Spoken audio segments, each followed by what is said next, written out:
Hello! Hello guys! Kumusta ho kayo? Magandang araw sa inyo. Nainip kami ni Gio eh. Ayan si Gio. Nagigising lang niya. So, dun kami sa loob ng bahay kanina. Naiinitan lumabas. Oo nga po pala, hiramin ko lang ho ng konti yung oras nyo.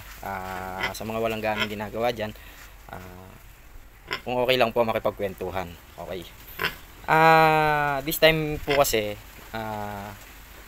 dahil dalawa lang kami ni Gio sa bahay eh. So kapag tulog siya, sinasamantala ko yung oras na natutulog siya, kung ano man yung mga pwedeng gawin sa bahay. So ginagawa ko na. Kagaya nito, ito yung alaga ko. Ayan. So yan yung alaga ko. Na ano ko po sa sarili ko, no? Sa mga partner natin sa buhay, yung especially yung kung ikaw na ama, ikaw yung nagtatrabaho. Syempre, ano na po 'yon eh, matik po 'yon.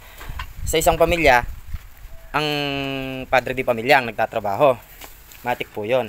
Ngayon, ang nangyayari po sa sitwasyon ko, dati po kasi ganoon. Nung panahon na saglit lang po.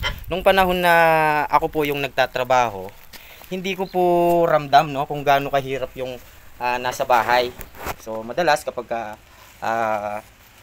umuwi ako, syempre pagod sa trabaho pagdating sa bahay. Minsan meron kang maabutan na hindi maganda.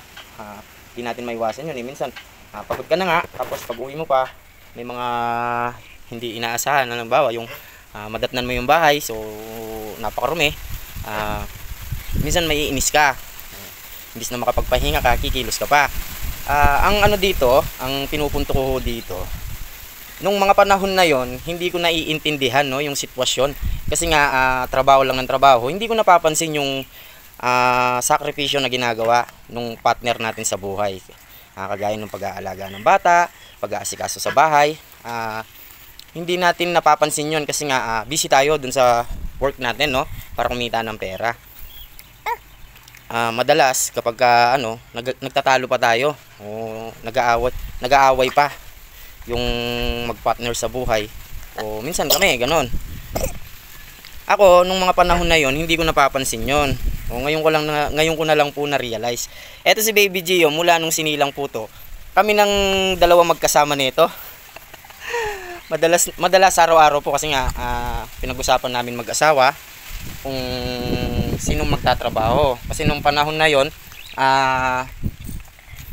nagtatrabaho na ako noon sa labas. May mga kontrata po ako na tinatrabaho. Pero hindi po siya regular talaga na masasabi. Kasi nga contractual lang yung mga unit na ginagawa ko.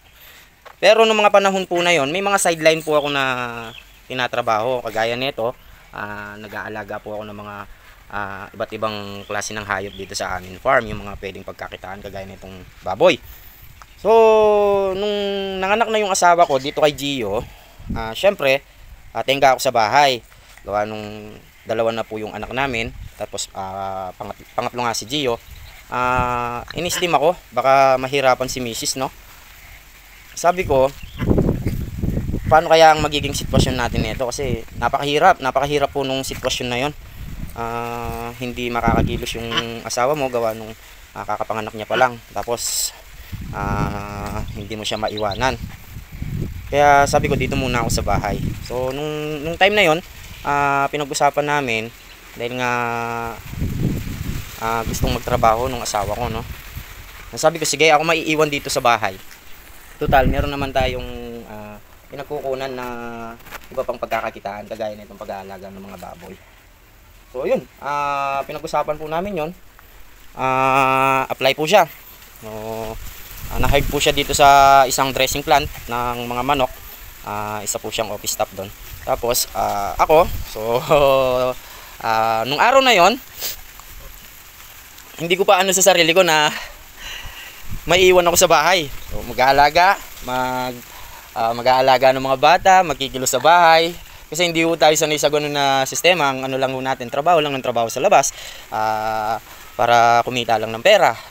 ngayon ko ho na realize na sobrang hirap po pala. Sobrang hirap ang mag-stay lang sa bahay, yung nag-aalaga ka ng mga anak mo. Ikaw yung laging naandyan para sa kanila, gawa nung si partner mo nasa trabaho. Tapos basta mahirap po eh. Siguro kung hindi mo to nararanasan, pare ko, no, ma-i-share ko lang sa iyo na ganito pala kahirap yung nasa bahay. Kaya bahala na kung ibabash nyo ako, no, dito sa video to. Sa mga padre de pamilya ho dyan, kung lagi ho kayong busy, no, sa trabaho, tapos si misis ang laging naiiwan sa bahay, hindi nyo minsan napapansin yung pagod at sakripisyo ng ating asawa sa bahay. Ito yung patunay, itong video ko, no.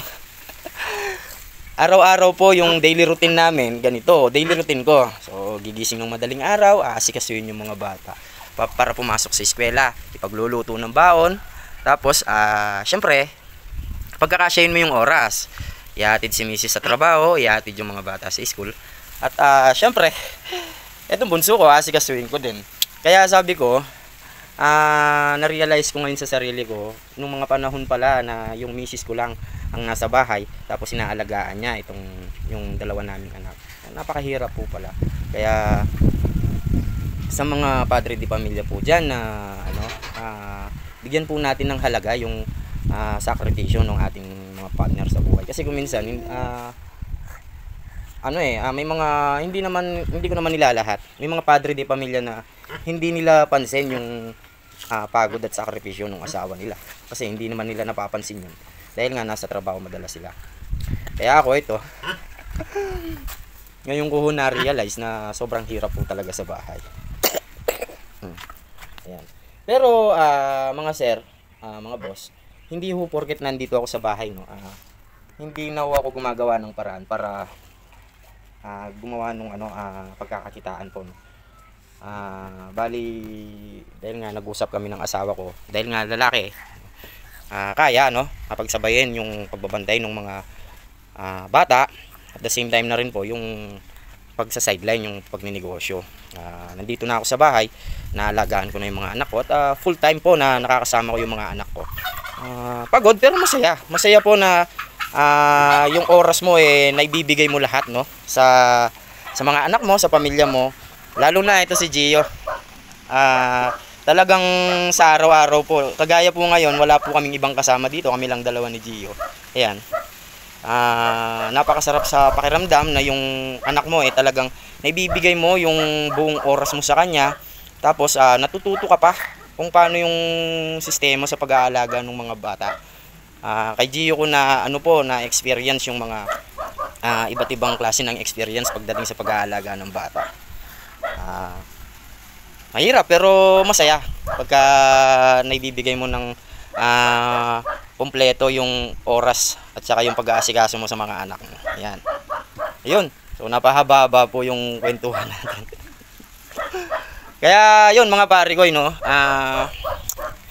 payo ko lang sa inyo bilang patunay na experience yung ganitong klaseng experience na naiiwan lang sa bahay, na nag-aasikaso sa bahay, the same time na rin nag-aalaga sa mga anak.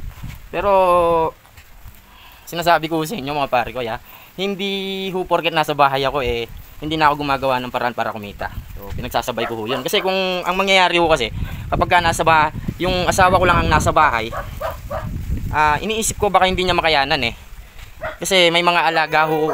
That time kasi nung nanganak siya dito kay Baby Gio, hindi mga alaga ko yan. Yan yung minsan, dyan kami kumukuha ng mga source of income. Kagaya nito si Mama Pig, malapit na mga anak yan Dyan din ako umaasa na may dumarating na kaunting pagkakakitaan. Pero hindi naman talaga totally na mag-i-stay lang ako dito sa bahay. So pagka okay na yung sitwasyon, kagaya ngayon medyo malapit-lapit nang maglakad si Gio. Ayan malapit-lapit na siya maglakad. Kapag okay na, kapag hindi na siya gaano alagain, balik po tayo dun sa dating hanabuhay natin. Mas maganda yun. Dalawa kaming nagtatrabaho ni Mrs. Pagdating kasi sa sitwasyon sa source of income sa isang pamilya, kailangan pinag-uusapan yung dalawang mag-asawa. Huwag kang magiging selfish, selfish, selfish. 'Yon. Huwag kang magiging makasarili. Kasi hindi lang minsan kasi hindi lang ikaw yung may karapatan na maghanap buhay sa inyong dalawang mag-asawa eh.